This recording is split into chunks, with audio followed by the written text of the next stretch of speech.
साहित्यिक बैठक YouTube channel पर आपका स्वागत है। आज हम बात करेंगे आचार्य रामचंद्र शुक्ल का हिंदी साहित्य का इतिहास, जिसमें प्रकरण नंबर 2 में अपभ्रंश काव्य के अंतर्गत सिद्ध और नाथ पर। आइए चलते हैं इसके मूल पुस्तक पे। देखिए, अपभ्रंश काव्य का प्रकरण नंबर 2 में परिचय मिलता है। तो पहले मैं बता दूं कि अपभ्रंश जो है वो भाषा थी और ये कब आती है। हमें पता है कि हिंदी से पहले जो भाषा की जो एक पूरी यात्रा है वो इस प्रकार रहती है। संस्कृत के बाद पाली भाषा आती है, पाली के बाद प्राकृत, प्राकृत के बाद अपभ्रंश और अपभ्रंश से विभिन्न शाखाओं से होते हुए वर्तमान की जिस हिंदी की हम बात करते हैं उस भाषा का उद्भव होता है। तो इसके अंतर्गत हम बात करेंगे कि अपभ्रंश काव्य के दौरान क्या स्थिति थी, जिसमें शुक्ल जी लिखते हैं कि जब से प्राकृत बोलचाल की भाषा न रह गई तभी से अपभ्रंश साहित्य का आविर्भाव समझना चाहिए। पहले जैसे गाथा या गाहा कहने से प्राकृत का बोध होता था, वैसे ही दोहा या दुहा कहने से अपभ्रंश या लोक प्रचलित काव्य भाषा का बोध होने लगा। देखिए, प्राकृत से जो बिगड़ कर जो बोलचाल की भाषा के रूप में जिसने आगे चलकर ग्रहण किया, वही अपभ्रंश नाम से, उसका नाम से वो प्रसिद्ध होती है। जब तक वो बोलचाल में थी तब तो वो भाषा या देश भाषा ही कहलाती थी, पर जब उसमें साहित्य की रचना होने लगी तो उसको अपभ्रंश नाम दिया गया। देखिए, अपभ्रंश शब्द के बारे में मैं बता दूं कि जो बिगड़ा हुआ रूप होता है उसको अपभ्रंश बोलते हैं। और ये बिगड़ा हुआ रूप कौन सा था? प्राकृत से बाद में जो प्राकृत, जो एक शुद्ध प्राकृत से उसके बाद में जो प्राकृत का ह्रास होते होते जो अपभ्रंश में आते हैं, उस दौरान की स्थिति के टाइम पे हम ये उसको अपभ्रंश बोलते हैं। देखिए, भरत मुनि ने अपभ्रंश को, भाषा को अपभ्रंश नाम ना देकर उसको उस समय देश भाषा ही कहा था। तो प्रश्न उठता है कि सबसे पहले अपभ्रंश शब्द का प्रयोग कहाँ मिलता है? तो आचार्य रामचंद्र शुक्ल जी मानते हैं कि वल्लभी के राजा धारसेन के द्वितीय शिलालेख में अपभ्रंश नाम का सर्वप्रथम उल्लेख मिलता है। परीक्षा में पूछा जाता है अपभ्रंश शब्द का पहल सर्वप्रथम प्रयोग मिलता है आचार्य शुक्ल जी के अनुसार, तो उत्तर होगा वल्लभी के राजा धारसेन द्वितीय के शिलालेख में। इस शिलालेख में लिखा था कि उसने अपने पिता को लिखा था कि वो संस्कृत, प्राकृत और अपभ्रंश के कवि हैं। भामा ने भी इन्हीं तीनों भाषाओं का उल्लेख किया है। तो इस प्रकार हम जिस अपभ्रंश की बात करते हैं उसका पता हमें 7वीं शताब्दी के आसपास मिलता है।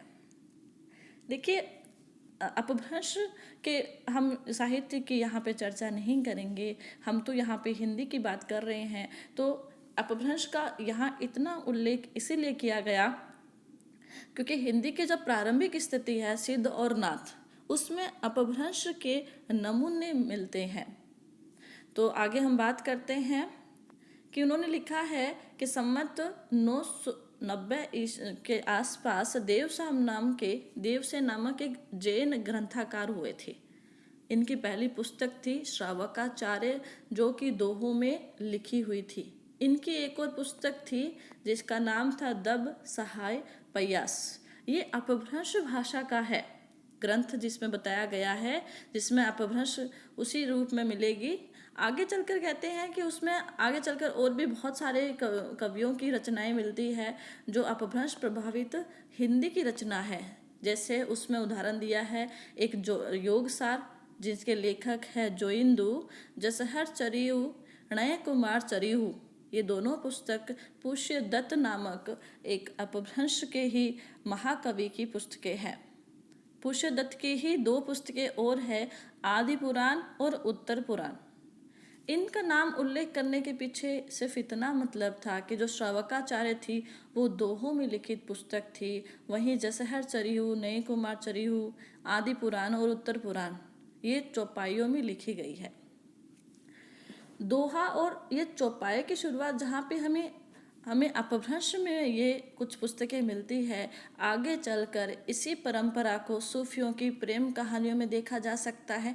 तुलसीदास के रामचरितमानस में इसी दोहा और चौपाइयों की परंपरा हमें नजर आती है, जो कि आदिकाल के ही देन कहा जा सकता है। अब हम बात करते हैं उसी अपभ्रंश अवस्था के बीच की, कि जहाँ पे सिद्ध साहित्य, जहाँ पे सिद्ध और नाथ में किस प्रकार अपभ्रंश का प्रभाव नजर आता है और वो परंपरा के रूप में किस प्रकार देश भाषा का प्रयोग कर रहे हैं, उस पर हम विस्तृत चर्चा करते हैं। देखिए, सिद्ध कौन थे? कहते हैं कि बौद्ध धर्म विकृत होकर वज्रयान संप्रदाय के रूप में जो पूर्वी भाग में फैला, वो सिद्ध कहलाए। ये इनका जो दायरा था वो बिहार से लेकर आसाम तक थे और 84 सिद्ध हमारे साहित्य में प्रसिद्ध थे। ये हम हिंदी साहित्य में आचार्य शुक्ल जी की ही पुस्तक से बात कर रहे हैं। आगे चलकर बोलती हूँ कि इन्हीं सिद्धों का आगे चलकर बिहार में नालंदा और विक्रमशिला नामक प्रसिद्ध विद्यापीठ इनके अड्डे बने। चूँकि जब बख्तियार खिलजी ने इन दोनों स्थानों को उजाड़ा तो ये तितर बितर हो गए और अलग अलग जगहों पे ये चले गए। 84 सिद्धों की पूरी परंपरा का उल्लेख हमें आचार्य शुक्ल जी में नामकरण मिलता है। हम सबका तो नाम नहीं लेंगे, पर कुछ प्रसिद्ध जिनका नाम है वो है लुईपा, डोम्बीपा, सरहपा या नागार्जुन। ये वो 84 सिद्धों के लगभग कुछ प्रसिद्ध नाम रखे हैं। देखिए, इसमें एक विशेष बात है कि सबके पीछे पा लगा हुआ है शब्द में, लुईपा, बिरूपा, डोम्बीपा, सरहपा। तो शुक्ल जी कहते हैं कि ये पा आदर सूचक शब्द था, इनमें कोई कालक्रम से नहीं लगा है। बस इसका इतना दिखाने का ये तात्पर्य था कि वज्रयान शाखा में जो योगी सिद्ध के नाम से प्रसिद्ध हुए थे, वो अपने संस्कार जनता में डालना चाहते थे। तो उन्होंने क्या किया, संस्कृत रचनाओं के अतिरिक्त अपभ्रंश में भी, जिसको देश भाषा काव्य कहते हैं, अपनी रचना करने लगे थे। इन्हीं सिद्धों की रचनाओं का एक संग्रह ये बहुत प्रसिद्ध है, आप अंडरलाइन करके लिख लीजिएगा, कि जो हरप्रसाद शास्त्री जी थे, उन्होंने बांग्ला भाषा में बौद्ध गान ओ दोहा नाम से निकाला था, जो कि सिद्धों की प्रमुख रचनाओं का संग्रह था। राहो सांकृत्यायन का जो नाम प्रसिद्ध है, वो भी बहुत सारी सिद्धों की रचनाओं को जुटा के लाए थे। वो आगे शुक्ल जी कहते हैं कि जो सबसे पुराना, ये सबसे पहला जिनका नाम हम ले सकते हैं, वो थे सरहपाद, जिनका एक और नाम था सरोज वज्र। इनका कालक्रम लगभग विक्रमी संवत के आसपास 690 बताया जाता है। सरहपाद के कुछ पंक्तियां बड़ी प्रसिद्ध रही है, परीक्षाओं में हूबहू पूछ ली जाती है, जैसे जही मन पवन न संचरई, रवि शशि नाही पवेश। सिर्फ इतनी सी पंक्ति दे देते हैं और अधिकतर पूछ लेते हैं कि यह पंक्ति किस कवि की लिखी हुई है। तो ये है सरहपाद, जो कि एक सिद्ध थे। इन्हीं की एक और पंक्ति बड़ी प्रसिद्ध है, वो है नाद न बिंदु न रवि न शशि मंडल, चियराय सहाबे मुकुल। बस आप एक पंक्ति ये और एक जही मन पवन न संचरई, रवि शशि नाही पवेश, ये दोनों पंक्तियां आप अपने नोट करके रख लीजिएगा, परीक्षाओं में बहुत बार पूछी जाती है। सरहपाद के बाद दूसरे सिद्ध के रूप में जो नाम आता है, जो प्रसिद्ध में, वो थे लुईपा। 830 संवत के आसपास इनका जिक्र आता है और इनकी प्रसिद्ध पंक्ति रही थी कागा तरवर पंच विडाल। आगे कुछ महत्वपूर्ण चर्चा करूं, मैं सिर्फ महत्वपूर्ण चीज़ों की ही बता रही हूँ, सारी चीज़ें महत्वपूर्ण नहीं हैं, जो याद रखने योग्य है उन्हीं की। देखिए, ये जो हम बात कर रहे हैं सिद्धों की, वो वज्रयान शाखा से निकले थे। इनमें क्या हुआ था कि इनके लिए प्रसिद्ध थी कि जितने भी सिद्ध हुए, वो सिद्धि प्राप्त करने के लिए स्त्री का योग या सेवन आवश्यक समझते थे। इसलिए क्या हुआ कि धर्म धीरे धीरे धर्म में दुराचार फैल गया और इनकी जो हमें रचनाएं मिलती हैं, जिनको बानियाँ बोलते हैं, वो सांधी भाषा में थी। आगे मैं ये बीच में नहीं रोक रही हूँ, क्योंकि हमें ये कोई महत्वपूर्ण बातचीत नहीं थी। देखिए, सिद्धों के ही समानांतर हमें नाथ भी मिलते हैं। नाथ इसलिए बोलूँगी कि ये बौद्धों की वज्रयान शाखा से ही जो मिलते हैं। गोरखनाथ, जिनको सिद्धों में भी गिना जाता है, नाथ पंथ के संस्थापक थे। कहते हैं कि उन्होंने सिद्ध होने के बाद अपना एक अलग मार्ग अपना लिया था, और उन्होंने क्या किया, अपने गोरख पंथ नाथ पंथ के अंतर्गत पतंजलि का हठ योग को आधार बनाया था अपने पंथ में। गोरखनाथ जी ने अपने पंथ का प्रचार प्रसार पश्चिमी भाग में किया, जबकि सिद्धों ने अपना जो प्रचार प्रसार था वो पूर्वी भागों में मिलता है, जबकि नाथों का पश्चिमी भागों में। वो राजपूताने, जिसको वर्तमान में राजस्थान बोलते हैं, और पंजाब में किया। और हमें सबसे ज़्यादा आज भी नाथ संप्रदाय के जो जोगी हैं या सिद्ध हैं, जो जो कह सकते हैं, जो संत हैं, वो हमें इसी एरिया में आज भी मिलते हैं। कहते हैं पंजाब में नमक के पहाड़ों के बीच एक बालनाथ जोगी का स्थान बड़ा प्रसिद्ध है, जो कि कहीं न कहीं नाथ पंथ का एक प्रसिद्ध जो है स्थान माना जाता है।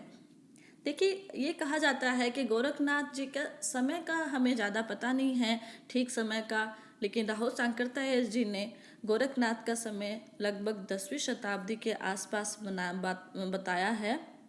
ये प्रसिद्ध है कि गोरखनाथ के गुरु मत्स्येंद्र नाथ थे।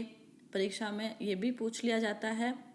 आगे हम सीधा यहाँ बात करते हैं कि जहाँ पर सिद्धों की संख्या 84 है, वहीं नाथों की संख्या 9 मानी जाती है, जिनको नवनाथ बोलते हैं। गोरक्ष सिद्धांत संग्रह एक पुस्तक है, जिसमें इनके जो है प्रमुख नाथों का नाम दिया गया है, और वो कुछ इस प्रकार है: नागार्जुन, जड़भरत, हरिश्चंद्र, सत्यनाथ, भीमनाथ, गोरक्षनाथ, चरपट, जलंधर और मल्लिकार्जुन। देखिए, हमने अभी तक जितने सिद्ध और नाथों की चर्चा की है, उनके पीछे कुछ प्रमुख जो है बातचीत मैं आपको बता दूं कि जैसे 84 सिद्धों में बहुत से मछुए थे, चमार थे, धोबी थे, डोम, कहार, लकड़हारे, दर्जी, यहाँ के बहुत से शूद्र कहे जाने वाले लोग शामिल थे। अतः जाति पाति के खंडन तो वे आप ही थे। शुक्ल जी की ये पंक्तियां बड़ी प्रसिद्ध है कि जाति पाति के खंडन भी आप थे। ये किसके संदर्भ में कहा गया था? वो है सिद्धों के बारे में। नाथ संप्रदाय भी जब फैला तो उसमें भी जनता की नीची और अशिक्षित श्रेणियों की बहुत से लोग आए, जो कि शास्त्र ज्ञान संपन्न तो नहीं थे, किंतु उनकी बातों का असर जो नाथों को और सिद्धों की स्थितियों पर पड़ता है। हम अगर वर्तमान की बात करें तो नाथ पंथ के जोगी कान में बड़े बड़े कुंडल पहनते हैं, जिनको वर्तमान में भी कनफटे कहलाते हैं। और इस पंथ का मैंने पहले ही बताया था कि राजपूताने और पंजाब में अधिक असर दिखाई देता है। एक और बात, नाथ पंथ के उपदेशों का प्रभाव सिर्फ हिंदुओं में ही नहीं था, मुसलमानों में भी पड़ा, और बहुत से मुसलमान जो कि निम्न श्रेणी के थे, नाथ पंथ में शामिल हो गए। अब आगे बात करूंगी गोरखनाथ के बारे में। गोरखनाथ के बहुत सारी पुस्तकें मानी जाती है, सारी तो प्रसिद्ध नहीं हैं, लेकिन फिर भी कुछ नाम मैं उल्लेख करूंगी: गोरख बोध, नरवई बोध, गोरखसार, गोरखनाथ की बाणी। आगे हम बात करते हैं इसकी कि सिद्धों और नाथों के इतने वर्णन के पीछे मुख्य बात ये थी कि तांत्रिक विधान, योग साधना, आत्मनिग्रह, श्वास निरोध, ये जो जिनका महत्व इन्होंने अपने सिद्धांतों में, अपने अपने मतों में किया, वो सिर्फ सांप्रदायिक शिक्षा मात्र है। जीवन की स्वाभाविक अनुभूतियों और दशाओं से इनका कोई संबंध नहीं है। अतः शुक्ल जी कहते हैं कि वे शुद्ध साहित्य के अंतर्गत नहीं आती। अब यहाँ एक प्रश्न खड़ा होता है, जब वो शुद्ध साहित्य के अंतर्गत नहीं आती है तो फिर शुक्ल जी ने इस पुस्तक में उनका उल्लेख क्यों किया? इसके लिए वो खुद आगे लिखते हैं कि मैंने 2 बातों के कारण इनका उल्लेख किया। पहली तो ये बात थी उनकी भाषा, क्योंकि हम बात कर रहे थे कि प्राकृत के बाद किस प्रकार अपभ्रंश का रूप हमें मिलता है साहित्य में, जिनका असर हमें सिद्धों और नाथों में मिलता है। तो इसके लिए पहला विशेषता ये थी कि सिद्धों की जो रचनाओं में देश भाषा मिश्रित अपभ्रंश जो मिलती है, जो कि बाद में हिंदी का ढांचा प्रस्तुत करती है, एक आधार जो है हमें जहाँ अपभ्रंश से मिलता है, उसकी वजह से उन्होंने शुक्ल जी ने सिद्धों को अपनी पुस्तक में स्थान दिया। क्योंकि आगे चलकर इन्हीं का असर हमें भक्ति काल के कहीं न कहीं निर्गुण संतों में नजर आता है, जिसके सिद्धों में शुक्ल जी ने बताया है कि सरयपाद सबसे प्रसिद्ध रहे हैं। दूसरी बात इनकी थी कि सांप्रदायिक प्रवृत्ति और उनके संस्कार की परंपरा। वज्रयानी सिद्धों में अधिकतर अशिक्षित थे, ये हम पहले पढ़ चुके हैं। आगे बात करूं तो ये है कि उन्होंने बहुत सारे ऐसे शब्द दिए जैसे नाड़ियां है, नाद, बिंदु, श्रुति, निरति। यही परंपरा आगे चलकर हमें निर्गुण संत संप्रदाय में देखने को मिलती है। कहते हैं कि इन्हीं दो बातों को दिखाने के लिए इतिहास में सिद्धों और योगियों का विवरण मैंने दिया है। ये कोटेशन आप बहुत ध्यान से रखिएगा कि वे सांप्रदायिक शिक्षा मात्र ही है। वो बार बार इस बात को अंडरलाइन करते हैं कि वो शुद्ध साहित्य नहीं है। सिद्ध और नाथों की जो हमें जो रचनाएं मिलती है वो सिर्फ सांप्रदायिक शिक्षा मात्र है, अतः शुद्ध साहित्य की कोटि में नहीं आती है। और यही यहाँ तक हमारा जो विवरण था खत्म होता है नाथ और सिद्धों के बारे में। अगली रचनाओं में हम बात करेंगे जैन साहित्य के बारे में। नमस्कार।